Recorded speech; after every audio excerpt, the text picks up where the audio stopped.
Welcome to the Peopleverse podcast. I'm Evan Troxel. In today's episode, I'm joined by two guests from Total Door Systems.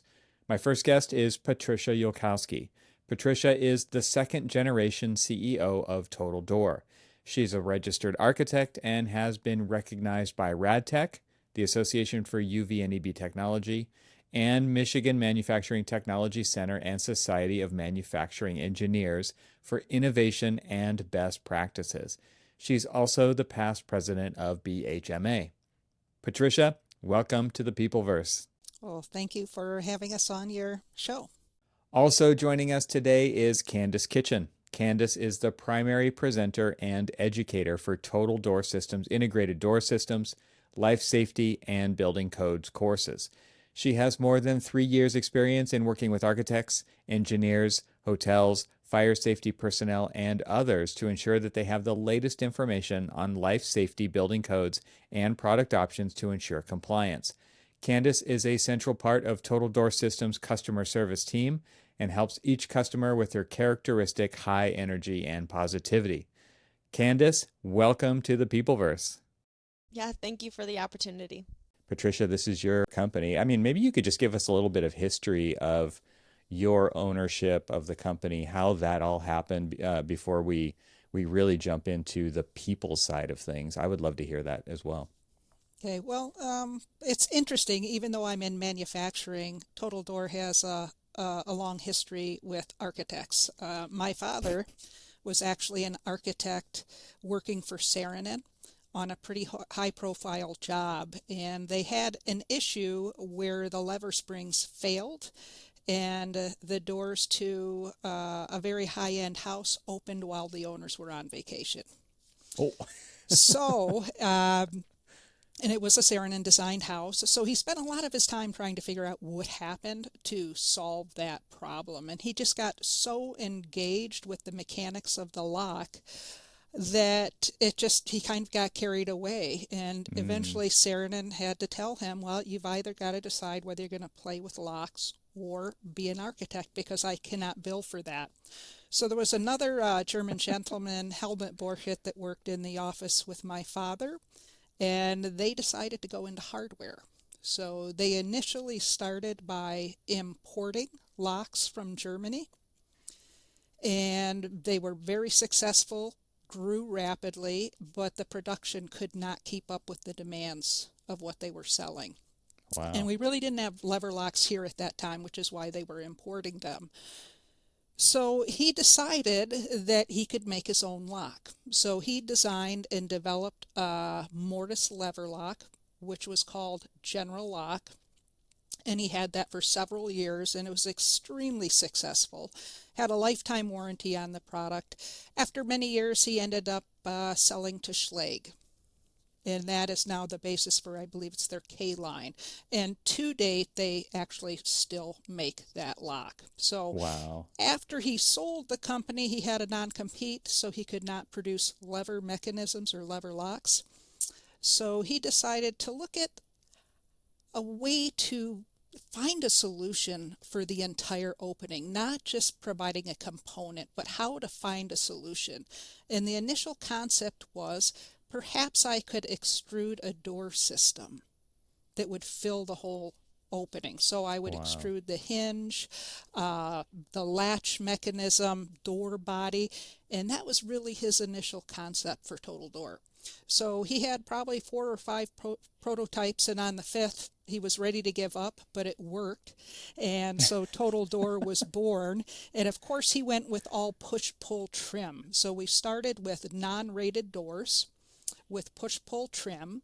And as soon as his non-compete was up, he jumped right in. Of course, he had a lever lock already designed. And then we were able to offer lever locks for the Total Door system. And I didn't actually learn this until 10 years ago. I was talking to my father and I thought, how on earth did you come up with this idea? Because it is just so different. I thought there had to be an event that sparked this, and it was the thought of extruding the product.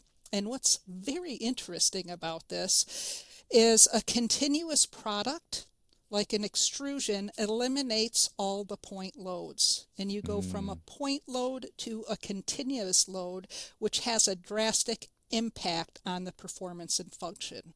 So it lasts much longer because you're eliminating those point loads. So it's really, really kind of fascinating. So that's kind of where Total Door started. And I believe in this industry, you're either forced into it or born into it. I don't know anybody that gets into it by choice. It's kind of a strange This industry meaning doors and hardware Okay, and okay, manufacturing. Yeah. okay. So I Wow. hope that answers your question on the history of Total Door. Did want to let you know that the 15632 integrated opening assemblies was a standard that was created as well. Interesting. And we're now able Wow. to participate, but before it's very hard to participate when you can't say you certify to a standard. So I'm really glad. We just went through the last iteration of the standard, and I think it was really well done, and it is purely a performance-based standard. So I'm really happy with. It only took about 3 years, but we finally got through it. So I'm very happy with where that is. So you were born into it. Your father was forced into it. Is that how it's gone? I think he did it really by choice. Okay. Okay. But I started working in the factory when I was 11. Wow. Wow. I mean, when you say a high profile project in the Saarinen office, were there projects that were not high profile in the Saarinen office back then? I think they were all high profile. Yeah, that's what I think too. I've been in so you're talking about Aero Saarinen, yes? Not Yep. Allele Saarinen. And the project that I've been in, the one project that I've been in of his, actually I've been in two, now that I say that out loud, but obviously the Gateway Bridge in St. Louis, and getting in that inclinator that takes you up to the top, and the doors, and just all of the mechanisms and things that are going on to make that engineering feat possible. It's absolutely incredible. I can only imagine kind of what it was like to work in that office back in the heyday of Saarinen projects. Absolutely incredible architecture and the iconic projects that we think of when we think of that. And that's pretty cool to tie that into Total Door. I think that's absolutely incredible that your father, he obviously was a very mechanically oriented person, loved.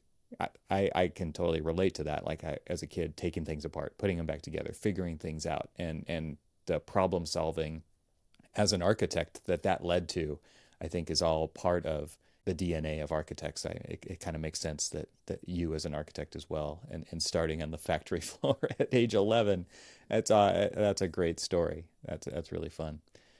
Well, I want to shift over to Candace now. Candace, you are working at Total Door, and you are kind of the interface to the design community at Total Door, right? And the interactions that we've had kind of leading up to this have been really fun and eye-opening, because there's a lot of things that we've been testing ideas wise with tech, and these are all kind of informed ideas coming from architects, and you went through our academy and had some fantastic outcomes, I think, from the Tech Academy, and so that's been fun to hear. But I would love it just to hear kind of your origin story with Total Door now.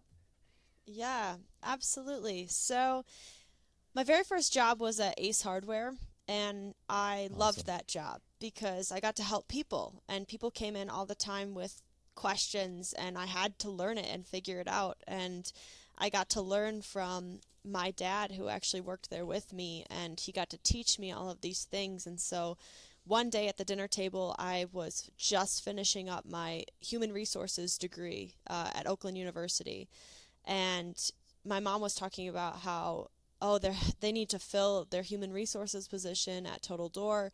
And I was a couple months away from graduating, and I said, I want that job. I said, give me an internship. I want that job. Give me a chance. And so they did. And so here I am today. I'm doing partial human resources, but now I get to kind of revert back to what I knew I previously loved. And I just tell everybody that basically I have both internal and external customers. I get to work with all my people internally, but then I get to work with everybody externally that calls and has questions that I can answer, or if I don't know the answer, the thrill of looking it up and asking other people and learning it even myself. So that's kind of how I got started here. I love that. That already answers the first question, is kind of where you got your initial spark for this, working in the Ace Hardware. There are Ace Hardwares around me in Oregon, and I love going into an Ace Hardware. I love it. It is so much better than going into a big box hardware store. And there's actually one that I took my kids into the other day, and it's called Blackbird. And in the parking lot, no joke, they have like a 70-foot tall blackbird structure. I should send you guys a photo of this. It is crazy. But this is an outdoor store and an Ace Hardware all in one. So it's perfect for me. Like, this is just one of those stores. And I love that about Aces, that they're different than the typical big box kind of cookie cutter, uh, you know, system that they've got going. So super cool. Patricia, was the spark for you working in the factory, or was it more getting I'm really interested in this whole like architectural degree interweaving with total door, because I don't think I could necessarily guess where the initial spark for you was, other than just like you grew up kind of totally immersed in this environment.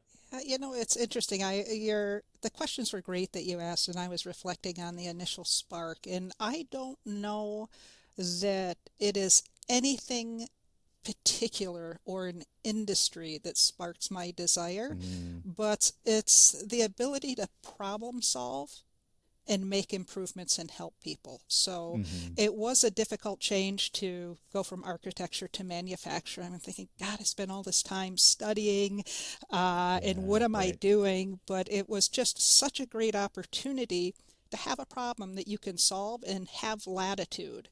And then I figured, does it really matter what you do as long as you have the freedom to explore and question and grow and push the limits? So it really allowed me to have a collision with architecture and manufacturing, Mm, which I'm grateful for, because I think architectural training is just a phenomenal foundation for just about anything, any yeah. career. One of the things that our CEO Bob Habian says is that we're actually licensed problem solvers. We should think of ourselves that way as architects rather than licensed architects, because it does kind of constrain us into almost an unnecessary vertical of architecture, right? Even though architecture is not necessarily vertical, it kind of applies to all different kinds of environments. But this idea that if there's a challenge, we're up for it. And I think that, to me, like what you echoing what you just said, really does ring true. It's like if if there's a challenge, if there's a puzzle, if there's a problem, that an architect has the training to address it. And that really just comes from, we learn how to solve problems in school. We don't necessarily learn how to become architects. Like, this is a journey that takes decades to figure out. And you could go down so many different pathways as an architect. You could become a technical architect, a project manager, a designer. You could focus on the code, you could focus on specifications. And now with technology, there's kind of an open landscape of all the different things that you could do. And all of that has in common the ability to solve problems. And I think that right there kind of sets this attitude that you're exuding right now. Is just like, wow, you saw that opportunity. And I would love it if maybe we'll go on a short digression here, and you could just talk about total door as solving problems, because that's really, when we talk about components in the building process and all the components that make up a building project, they're all there for a reason, right? And I think maybe to just go tease this out a little bit, what are the kinds of problems that, like, people just think, oh yeah, you got to put a door in that opening, but there's way more to it than that, right? I mean, it's kind of a nightmare to coordinate the doors and the hardware with all the door schedules. Everybody who's an architect is allergic to the door schedule, right? Because it's overwhelming. It's data. It's a table. It's like, this is I like pictures. I don't like reading text, right? So, I mean, this just as the problem solving opportunity that you're talking about. There's so many of them. Maybe just pick one and just talk about kind of what Total Door brings to the table. Well, I just say every year you come to our factory, you'll see something different. Mm. whether it's process or equipment. Every year we'll be manufacturing things slightly different or something new. So one good example is we have sales training and service training at Total Door. When we do have the service and installation training, it's just such a great opportunity to talk to those installers and identify some of the younger installers. What are they struggling with? What are Mm. some of the common issues that we see in installation? And we're just in the process of coming up with one little item right now. It's literally a spacer that you put on top of the hinge just to make it really easy for a press fit and then install. So we're always thinking, how do we simplify every stakeholder's life, whether it's the rep, the distributor, the installer, which is they're chronically overlooked but critical to our success, and the end user. So that Yeah. would be one very, very small example. There's a total disconnect with architects and manufacturers in this category. And the reason I say that is because I've lived it. In Revit, you draw a wall and then you place a door, right? And then it's like it doesn't go into all the nuance that you're talking about. It doesn't go into what is the actual interface between the door frame and the wall assembly? What makes it easier to install? What makes it easy to maintain over time? There's all of the stuff about, we might think about which way it opens and the swing and the hardware, and obviously coordination happens all along the way, all down throughout the design phases. But there's so much more to it than that you're talking about. I think that there's a big story there. And we don't have time to get into that big story today because there's a lot of nuance to it. But I think, that's one of the things that we're doing at Tech, that you're delivering from the manufacturing side and also as an architect. And you kind of know where architects are coming from in that regard. And so you can bridge the gap really well there. You're kind of the ideal door partner with what we're doing at Tech as well, because you understand both sides of the industry and you're able to deliver the nuance that when I come with a question, I don't even know if I'm asking the right question. And you're able to tease that out. All right, Candace, like you deal with the people calling all the time. And so maybe Candace, because you're soaking this up from Patricia, and you're fielding, and I know you're both like really involved in customer success, and customers meaning design community, but also construction community, right? So when people call and you talk through the challenges that they come to you with, I bet it just like it's across the board. There's just got to be very small details and then just very big concepts that you're kind of bouncing back and forth between as you're having these conversations with people. What is that like as a manufacturing company talking to the design community from your point of view? It's great. I actually had an architect call this morning, and you couldn't be more on point. We started talking about finishes, then we went into electric, and then we went into the hardware options. And I think part of what makes Total Door great is that all the hardware, the door, the accessories, it's all included in one package, which makes that aspect a bit Mm, easier. But then, yes, you kind of go into these rabbit holes of you don't know what you don't know. And right. uh, she asked me what electric functions were available, and then I said, well, it depends on what hardware you're going to go with. There are these caveats to each of these questions that we go through, and it's easier to be on a call sometimes because you can go through each of those. And even I'm learning as they're asking the questions, okay, what's important to them? What do I need Mm-hmm. to know? How can I adapt my way of asking questions to make sure that we're hitting every point that we need to hit? And it is ever changing. Yeah. Yeah. And even in the phase of design that they're coming to you in, like, Hmm. and you not knowing that when they call, right? It's like Right. one of the things that we address in the Tech Academy is just understanding from your point of view what the day in the life of an architect is like, so you can understand the concept, the context, so that you can address whatever their needs are.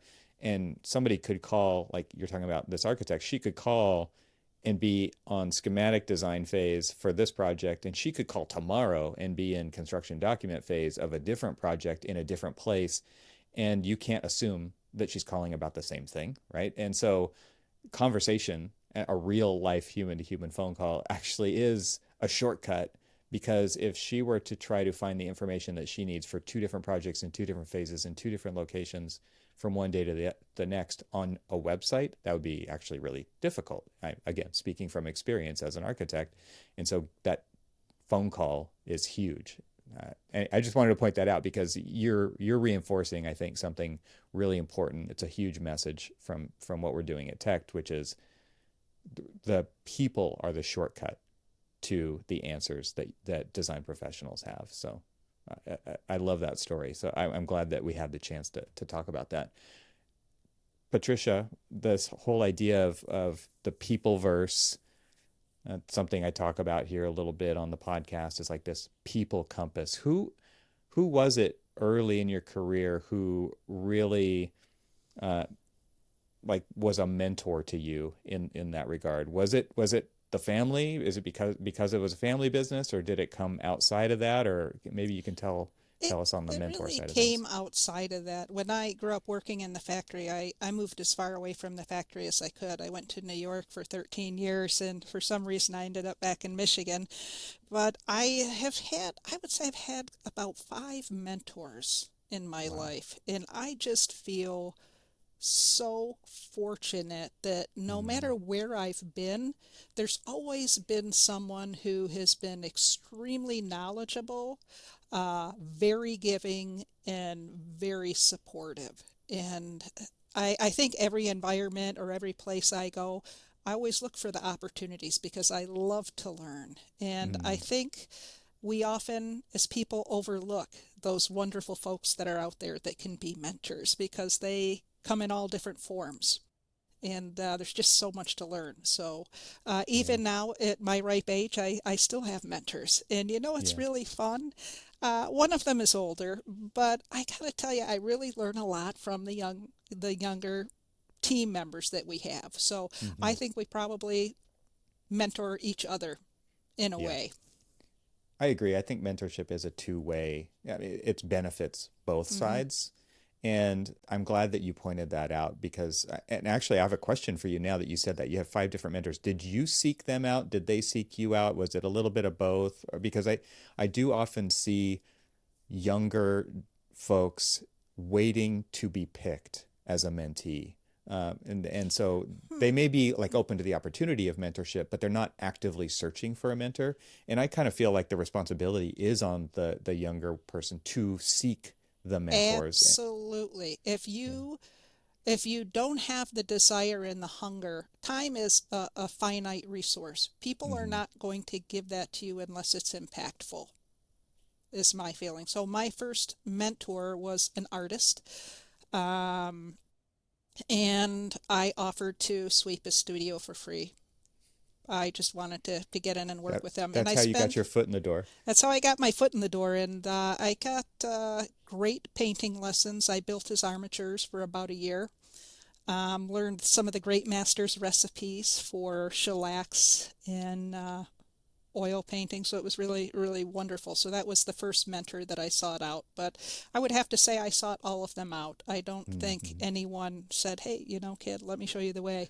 It was really, I was hungry and I was seeking it, and there were just wonderful people that were there to oblige. I hear that because I don't think people have extra time to be looking for somebody to mentor, right? And so you do have to get your foot in the door and actually, I think over time, by proving that it is valuable as a two-way benefit for both sides of the party, I think that is the best kind of outcome that you could hope for. Candace, on your side of things, talk to me about mentors and mentorship. What has been your experience? I actually just made a LinkedIn post about how I saw that Mother's Day and Father's Day passed, and I've gotten the opportunity to work with both of my parents, and they're very different people, and they have both taught me things on opposite ends of the spectrum all the way to, and just as Patricia was saying, I think I sought them out, and even here, I could name probably 4 or 5 here that I think are mentors to me, and I can go to them for anything, and they're willing to teach me. And I think if you crave that initiative to go and do that and to just seek them out and not be afraid to ask the questions and be fearless in that, then you're on the right path 100% of the way. Hmm. I kind of knew that was coming because I did see your LinkedIn post and I thought that was really cool of you to do. And that to me just shows what kind of a person you are as well. And that I loved seeing that and getting a little bit of that story of your life. I think that was really cool. Patricia, maybe different than mentors, but who inspires you? Who are your heroes? I find the folks that inspire me are curious and open-minded and kind and supportive. They're folks that we can explore ideas with, Hmm. and just grow. So Yeah. I guess it's really about the personality and not so much the individual. Who do we decide that we want to surround ourselves with, that we can feed off of and grow together, that push us to exceed our expectations, grow beyond our comfort zone. Mm. I do have a group of people that come in. They're called the think tank, the Total Door Think Tank, and we meet 4 times a year. And I have intellectual property attorney, somebody who's in marketings and communications, an accountant, and a succession planning specialist. And we all get together, and the purpose is to really make sure we keep Total Door on track. And I've never worked with a group of people that has pushed me harder. Mm. Mm. And that I really appreciate. So I would have to say right now, those guys, that whole team, they're Mm. really my mentors, and I am really fortunate to have them on board. And I think they also enjoy it because I'm kind of one of those patients that takes their medicine. When we decide something or put something out and we You're gonna decide do we're it. going to do it, Mm. we do it, and It's gonna happen. we Yeah. get it done. So I guess that's Right. how I feel that need Yeah. right now. That's a pretty diverse makeup of that team. Is that intentional on your part to do that? It is intentional, and it also requires an extremely high level of trust because they have access to everything. Total Mm-hmm. Door, Mm-hmm. everything of me. It's just it's pretty transparent and pretty raw, but I think that's what it really takes to grow and to really assess, what are we doing? Are we doing the right thing? Are we headed in the right direction as a company? How do we future proof the company? So a lot of my focus is, what does Total Door look like 5 years out? What does Total Door look like 10 years out? What Yeah. is our IP? How do we position ourselves? How do we ensure that we have high paying, good jobs at the factory? Mm-hmm. Yeah. So All if very I did not strategic. have them, if I did not have that team, which I've been working with 5 or 6 years, there's absolutely no way that Total Door would be sitting where we are. So I think that Mm. they own a lot of that success. Very cool. A testament. Yeah. Candace, who inspires you? Who are your heroes? So I think my initial inspiration actually came from my friend Sam. And when I was very young, I was so shy. Like, you couldn't pay me to talk to anybody. And when I met her, she could talk to anybody. I met her in softball, so she could talk to the coaches, she could talk to the teammates, she could talk to the other team, the parents. And I was like, I want to surround myself with people who put me out of my comfort zone and allow me to grow and to change. And now I think that initial inspiration, I see it at work here, and that we're not afraid to change. We do an employee engagement survey, and we actually listen and change based on what our employees are saying. Mm. And we do the think tanks, and they give us advice, and we actually change and do what they say. And I think just that ability to be open and willing to have those conversations is where my inspiration comes from. Wow. That's cool. I, I I'm really interested to hear, Patricia, who do you like being around? Because I think Candace just answered that. That was one of my questions is because this whole idea, and it's becoming a theme, I think, on this show of the response that I'm getting is people who push, people who challenge you, who get you out of your comfort zone. And you both already mentioned pieces of that. When I just generically ask what are the kind of people you like to be around, does that square with that, or does it go further, or does it go in a different way? Well, I guess it goes past that. Integrity is critical. Mm, Integrity is really critical. So I'm a person, I choose to trust everybody I work with. I choose to trust the distribution I work with. I trust to choose the reps I work with. mm, And I also choose to hold them accountable. And I also, I think sometimes people behave in what's expected of us. So I choose to expect the best out of everyone. mm. Um, and I like to be around people that have that same mindset because it works for me too. Yeah.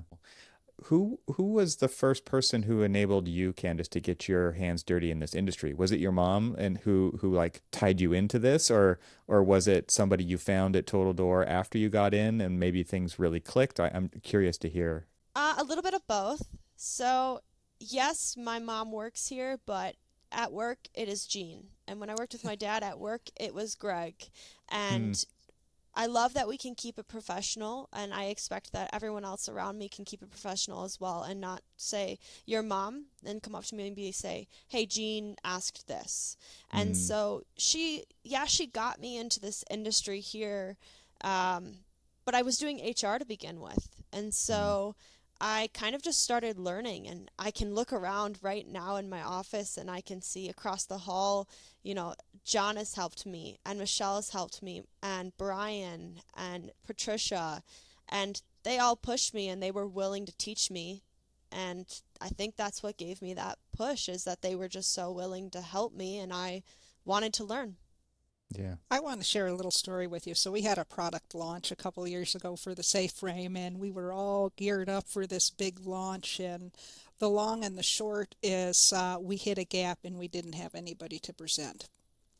And it was very difficult. And Candace stepped up and she said, I think I can do this in a day and a half. I think I can do this. So she practiced for like a day and a half, and then she presented, and I thought, that is one of the best presentations I've ever heard. I think Wow. she has got like a real talent. So she asked for it. She stepped in and did a really phenomenal job. And then we realized that we might have to change her job description.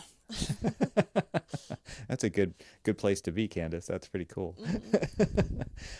I think just one of the things that shows your leadership, Patricia, is just okay. First of all, Candace has the intrinsic motivation to just say, raise her hand and say, I'm interested in doing that, or I can do that. And for you to actually just say, I, I I'm really not happy with this pun, but you opened the door for her to just bring herself, her full self to that. And that, I mean, the trust, like you just said, you led into that story perfectly. Like you choose to trust the people that you work with Mhm. and to just say, Candace, it's yours. Like take it. I think that is a really key function of a leader is to create those opportunities, or maybe it was forced upon you in this case, but as that gap existed. But it's like to actually just say, yeah, like Candace wants it, Candace can have it, and actually just to be okay with however that was going to turn out, right? You don't have a lot of control over that. Yeah. I really encourage fearlessness.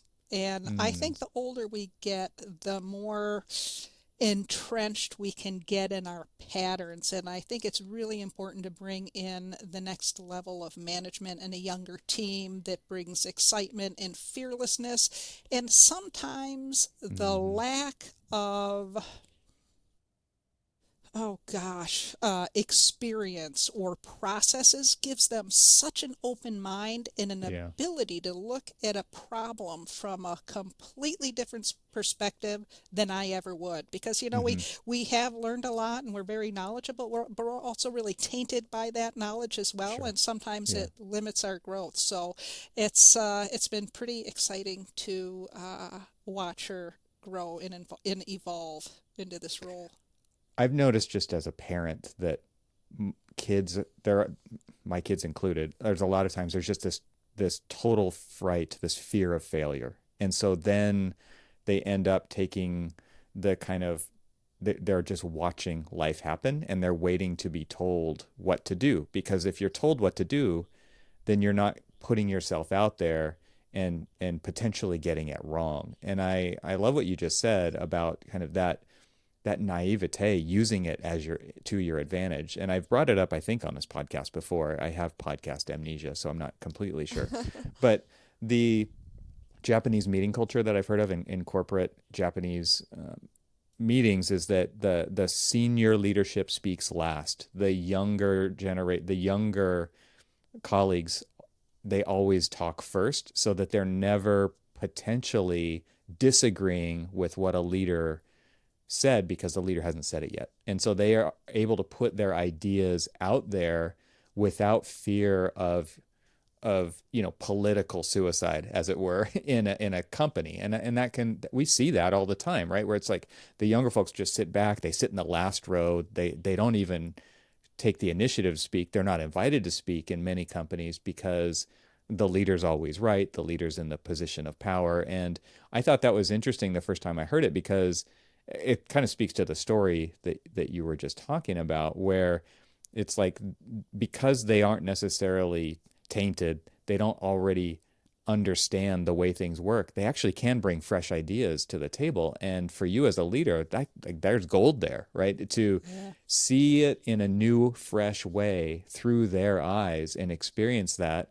It doesn't mean they're always going to be right, but it also creates a safe environment for them to share those ideas and not feel like they're going to get crushed. And I think, I mean, coming through architecture, I think the architects in the room definitely know what getting your dreams crushed is Stomped like. on.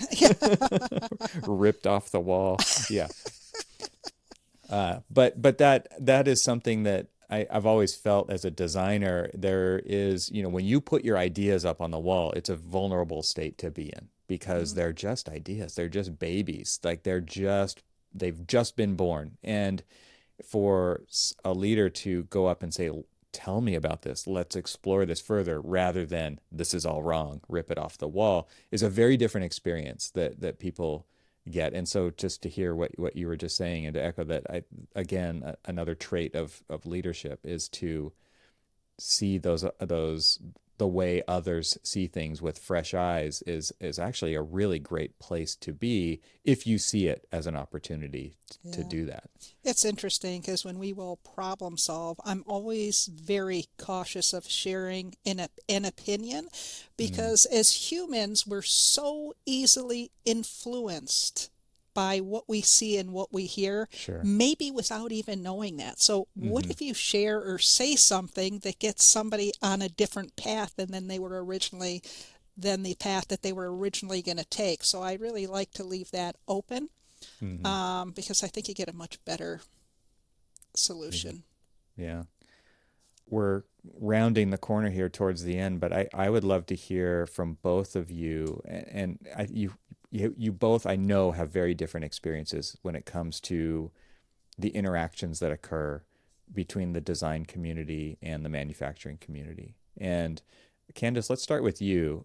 And I don't know how much you're aware of this. I assume you are aware of it, but I would be interested to hear, because one thing that we hear from a lot of architects is they avoid talking to people on the manufacturing side, for good reasons and bad reasons, right? And so that's something that's a gap that we're trying to bridge at TECT, right? Which is to create trust and relationships that lead to both sides, in podcasting air quotes, winning in business in the long run. And relationship equals the long haul, right? It's not just about transactions now, selling the thing to the project or the design professionals, but really building the trust, the category expertise, the helpful service when somebody has a question that you've talked about earlier.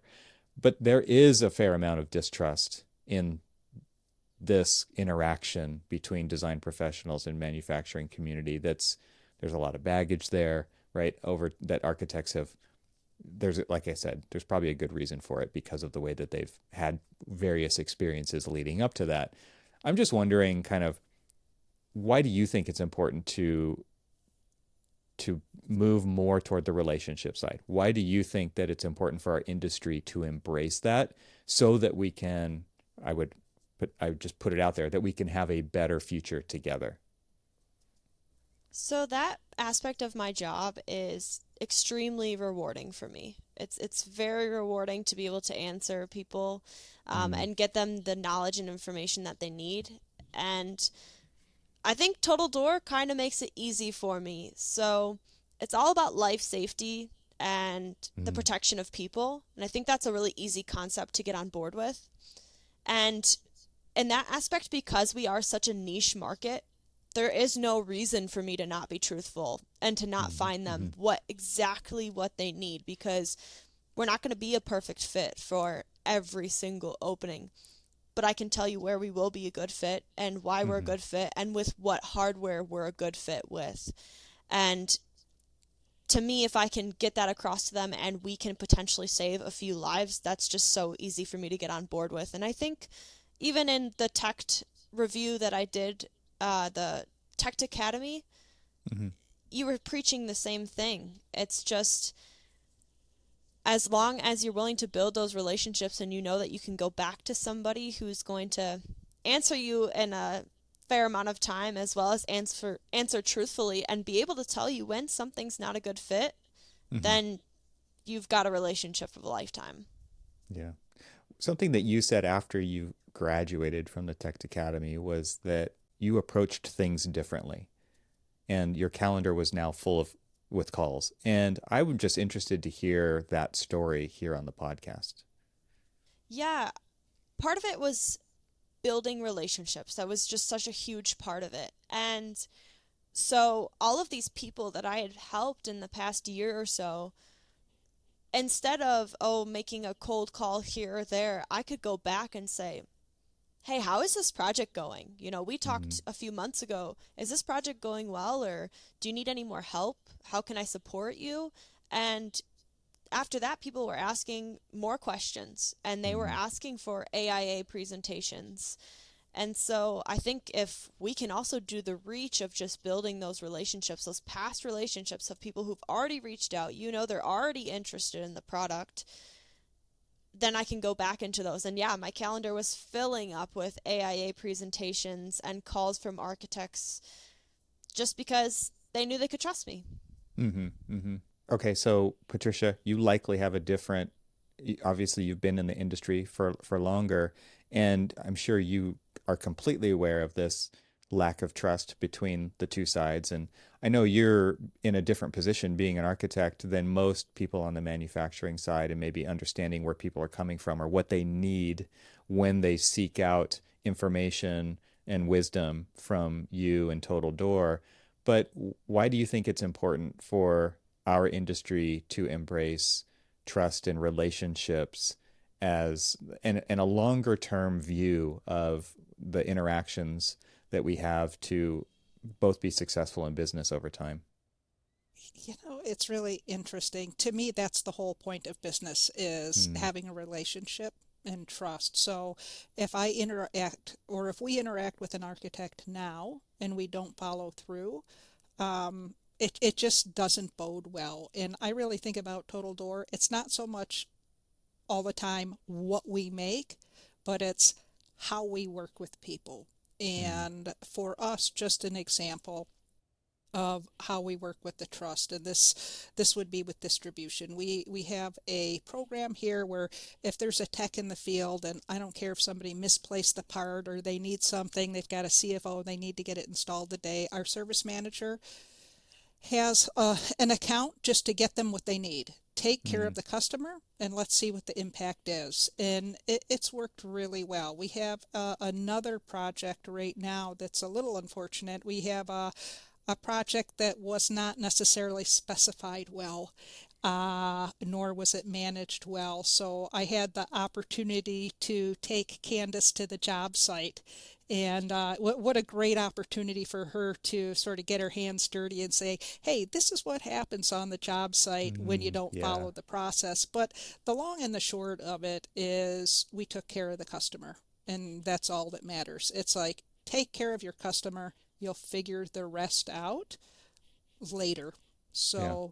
So, and you just got to trust the people. Either they will support you with it or they won't, but we've always got to do the right thing. We're a small company, and it takes years and years to build a reputation and trust, and it takes seconds to destroy it. So everything Hmm. we do uh, is based on long-term decision making and integrity.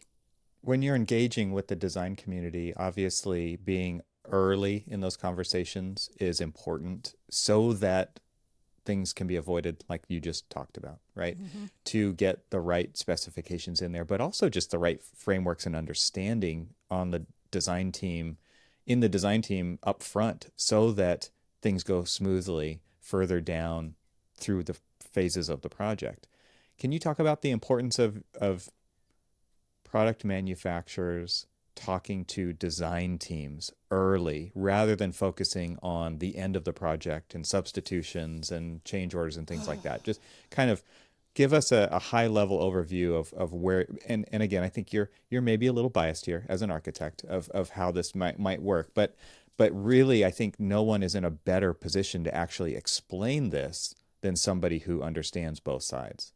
Yeah, so we just had a project that came through the house, and uh, the project was specified, and there were some unusual door sizes that really don't accommodate closers. Mm, And I really wish we had known earlier, because if we can help earlier in the process, mm-hmm. you're not going to have a wall in the wrong place. So when it gets to the tail end, the issue becomes excruciating and the solution becomes very, very expensive. So our goal is to make it as seamless and easy as possible. So the earlier we know, the earlier we can help. And on our website, we try to cater to architects and give them detailed plans of what applications they can use, what the spec for that application is. And if they don't see it there, that's a sign that you need to call Right, in, because if right, it's not published and it's getting a little more complicated, we would like to very much help you with that. So, but right. I can understand the mistrust, because as we look at especially the hardware industry, you look at a lot of the larger companies that write the specs for free, Mm-hmm, it mm-hmm, might look like you have three different companies in there, but they may all be owned by one mm, entity, one holding company. mm-hmm. And sometimes this escalates prices by like 30 or 40%. So Oh, I wow. can really understand why the architect is hesitant to do that, because they have a fiduciary responsibility to their client as well. And that's why I really hope the industry of independent spec writers Mm-hmm. becomes re-engaged at a much higher level. These are professionals that are not affiliated with any one particular manufacturer, that will really identify the best solution for what the architect needs. So I totally understand why they don't trust the manufacturers. I think they have a valid point, because maybe they're putting their best interests on the whole ahead of that. Us, we don't write the whole hardware spec. We're just maybe Mm-hmm. 5% of the hardware specs. So we don't really engage with the rest of the realm. But I think the architects have a valid point for that. And the way around that is independent spec writers. Mm. The idea of independent spec writers is kind of like a consultant, right? The idea that they are there to solve a problem and then inject their expertise with products to solve that problem and be product agnostic at some level and say, Exactly. these are the products that work in this instance that you have to choose from because of their knowledge of the entire category and the interface with assemblies and things like that. I also love how, Candace, you reframed it earlier and said this is actually about life safety. This isn't just about doors. This isn't just about putting a thing in an opening and making sure it checks all the boxes, because the biggest box of all that it has to check is this whole life safety thing. And that makes it easy to talk about, because that is the whole basis behind the license of an architect. Or, it's like we are here to protect the health, safety, and welfare of the inhabitants of the built environment. And so for us to bring it, like reframe this away from doors in podcast air quotes again, and say this is actually a life safety conversation, and that's why we need to be having this, and that's why we need to figure this out and engage early so that we don't have expensive mistakes happen in the field is key. So I'm thrilled that you are with us in a relationship at TECT. You are the perfect ambassador to the door category, and the way that you're approaching design professionals, the way that you're serving them is an absolute fit with what we're doing. So I couldn't be more thrilled to have you on this journey with us as we're, gearing up to actually put this platform in front of the design community so that they can get the most benefit out of it. You're the perfect example of the kind of partners that we have on board. So thank you so much for taking the time to be with me today on the podcast. And I'm going to include links to everywhere online that people can find out more about you. So your LinkedIn pages, Total Door website. Is there anything else that you want to plug out here and put in front of the design community that you want to make sure that they are aware of going on with Total Door or your door category? I would always ask for proper certification. So I think tip. that's, You're putting a tip out there for the design community. yeah, always Okay. always request proof of certification and proof of compliance for smoke requirements, because you'll hear a lot of stuff, but every manufacturer should give that to you freely, and it should be easily accessible. It should not be difficult. Great tip. Anything from you, Candace, that we need to wrap up with here that we've missed or you want to put out there in front of the audience? Mostly that I'm excited that you mentioned life safety once more. I think oftentimes we see a lot of openings, whether it has to do with us or not, we just see a lot of things that maybe aren't up to code or that don't have the certifications. And we wouldn't expect an architect or a design community to possibly know every single code and every single thing that they need to. So yeah, having that backup, that knowledge of these codes and these certifications and being able to give it to them, I think is great. Yeah, just reviewing, like you stated it so perfectly. How could we possibly know everything that there is to know about every different category of product that goes into the projects? It's impossible. And for us to have the luxury of tapping into you as the expert in that category to review is, that's a big deal. And that's a big message that we have to design professionals, but also to the next generations of design professionals, which, and Patricia knows this, going through architecture school, you are taught to go it alone. You have to do everything yourself. You rarely have a team project. And then you get out into the real world and everything's a team project. And you can't know everything there is to know about all the things. You can't. And so use this resource. It's right here for you. And you're a shining example, both of you, of saying, we want to help. Like that's what we're good at, is this category, this line of thinking. This is what we can actually help with. So thank you so much for taking the time to spend with me today on Peopleverse.